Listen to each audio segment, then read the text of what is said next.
So alhamdulillah, tonight is the third night, and we will be going into lowering the gaze, the first gate of modesty. Tonight we're talking about lowering the gaze.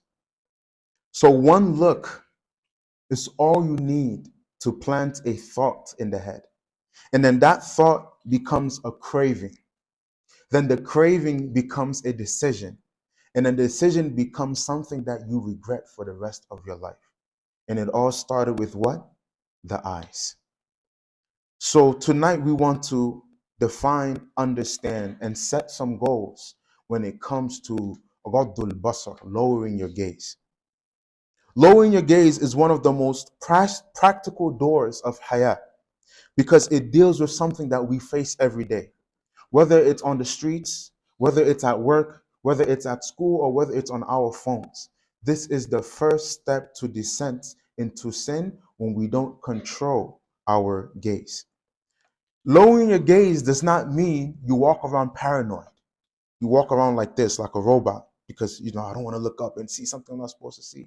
No, you're allowed to operate in this world. How would you be able to give da'wah? How would you be able to earn your sustenance if you cannot look up and look at people? So it's not so much the looking that is a problem. It's when you keep looking and you have a specific intention as to why you are looking. So Allah is testing us. It's not about whether we looked or not, but whether why we want to keep looking. Do you turn away or do you keep lingering on what you saw? So lowering the gaze is not only about zina. It's not only about fornication. Lowering your gaze is about protecting your heart. Because whatever your eyes see, it delivers it to the soul. You look at everything, you're feeding that to your soul. Look at somebody's For You page. Whether it's on Instagram, TikTok, Facebook, subhanAllah, even LinkedIn has reels now. You can't escape it. You apply for a job and then you scroll for another 2 hours waiting for somebody to hire you for the job. So you watch, you consume. All of this is being fed to your soul. Your heart is constantly being flooded with images, clips, suggestive humor, and harmless scrolling. Harmless scrolling that lasts hours until your heart becomes restless and desensitized. How can you expect to pray with khushu'? How can you expect to read Quran with focus if you just spent 3 hours looking at meme after rage bait, after this post and after free this and free that and this turmoil and ICE did this and this happened and so much. You consume so much and then you stand Allahu Akbar. How can you focus? I have prayed in Ramadan in a masjid. I won't mention the masjid's name, but it was in New York. In the middle of the prayer, a young man, maybe about 11, 12 years old, is tapping his feet and humming a song that he heard on TikTok. I asked him, why are you humming and tapping your foot in salah? Oh, my bad. This is a song that went viral on TikTok and I can't get it out of my head. And he laughed it off like it's the songs, the viral, it's whatever. And this is what he is starting off his Islamic journey with.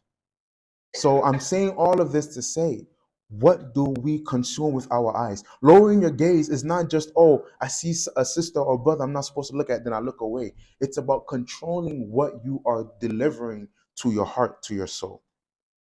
Allah subhanahu wa ta'ala says, قل للمؤمنين يغضوا من أبصارهم ويحفظوا فروجهم ذلك أزكى لهم إن الله خبير بما يصنعون. Tell the believing men to lower their gaze and guard their private parts. That is pure for them. And indeed, Allah is aware of what they do. See how Allah connected lowering your gaze to controlling your private parts. Because remember what I said in the beginning, a look becomes a thought becomes a craving becomes a decision, and then you make a decision that you regret for the rest of your life. So we see the wisdom in just one ayah. And then the next verse tells the sisters to do the same. The Prophet ﷺ said, Allah has decreed for the son of Adam his share of zina. And then the hadith continues till it says, the zina of the eyes is looking. The different parts of the body commits zina in different ways. And the zina of the eyes, the fornication of the eyes, is through looking. So we must be intentional and very careful about how and what we look at. Now, how do we apply this in our lives? We live in times where your eyes are under attack. All these different, apps and all these different applications, they're trying to what? Get your attention and control your eyes. The more they feed your eyes, the more money they make. On some people's phones, TikTok does not show you the time. All you see is your For You page. You know how at the top of your screen it will show the time and how much battery you have left? The only thing TikTok will allow you to see sometimes for some people's phones is your battery usage. So if your battery is low, hurry up and go and charge it so you can watch it some more. But we won't show you what time is it. So you won't be aware that it's 3 a.m. and you're still scrolling TikTok and you have to go to work in 3 hours. And you have your midterms in 4 hours. Why? Because whoever controls your eyes controls you by controlling your heart. And today, temptation comes looking for you in ads, in thumbnails, in recommended clips. And it's not only explicit content, but it is sometimes very subtle. And this is the point that I really want us to take home with us today. When you want to lower your gaze, don't wait for it to be, excuse me, but I have to be blunt. Don't wait for it to be somebody who is literally naked. Then now, oh, okay, maybe I shouldn't look. Look for what you are being presented with. Look for some of the videos you watch and how do they dress? What part of the body is being shown that you know as a Muslim you should not see? Or that person should not be showing that part of their body. So tight framing, flirtatious dancing, a lot of one of the biggest things that makes TikTok what it is that somebody creates a dance and then other people do it and it becomes a trend. In the past years, all of these dances are very sexually suggestive. And we've normalized it. Society, we sit back. When I was a middle school teacher and we would have assembly and sometimes they play music for the children to dance just to, get them happy for Friday. Half of the dances the children were doing, as a grown, I had to look away. Middle school, I had to, because it's subhanAllah, what is this? And this is what we have normalized. And our Muslim youth are also participating in this. There is a Muslim child right now busy putting in work, trying to create their own trend so they can go viral. So we need to be careful of what exactly do we lower our gaze from. Lower your gaze from comments. Have you ever thought of that? The type of comments you read and how it normalizes it. A brother will post a picture and you'll see a sister under, I'm barking. I'm on my knees. It's funny, they're exaggerating. Come on, brother. You're taking it too serious. But if you read this all the time, does this normalize it to you or not? What did I speak about on day one about haya? Dignity. Where is your dignity? Do you not have shame? Okay, they're attractive. So what? You're barking. You're on your knees. I hope my boyfriend or girlfriend, my wife or husband don't see me in this comment section.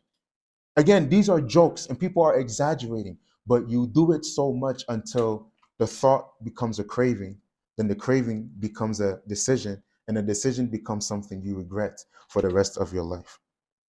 So, to conclude, so we don't go over our 10 minutes, to conclude, there's 3 things I want us to take away tonight, 3 pieces of homework, and I hope you've been catching up with the previous homework. You never know when I will check. 1, when you are using social media, if you immediately see something that you should not see, try to scroll away. Challenge yourself. In 2 seconds, I need to move away from this post. Number 2, choose a cutoff time where you're not using your phone for the rest of the night.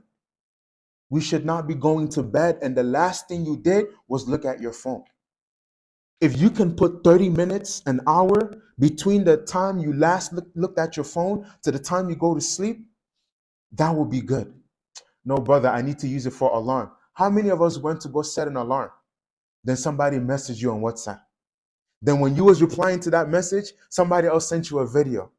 Uncle sent me a video. If I don't respond, they're gonna say I'm being disrespectful. So you watch the video. Okay, mashallah, you reply. Then now somebody calls you, and then now you're using your phone again right before bed. If you can't control it, if you can't say no, wallahi, it is better for you to invest $5, $10 at Walmart, buy an analog clock, the old-fashioned, smack the clock when you wake up to turn off the loud, noise. It's better for you to invest in that than to keep staring at your phone like this right before you go to bed. It's not good for your eyes. And we have many, MDs in here to back me up, inshallah. And number three, the last homework, and then we're going to pray. And this homework is a tough homework, but please, I'm challenging all of us, including myself. Look at the social media app you have on your phone. The hard level of the challenge is to delete it tonight. Delete it.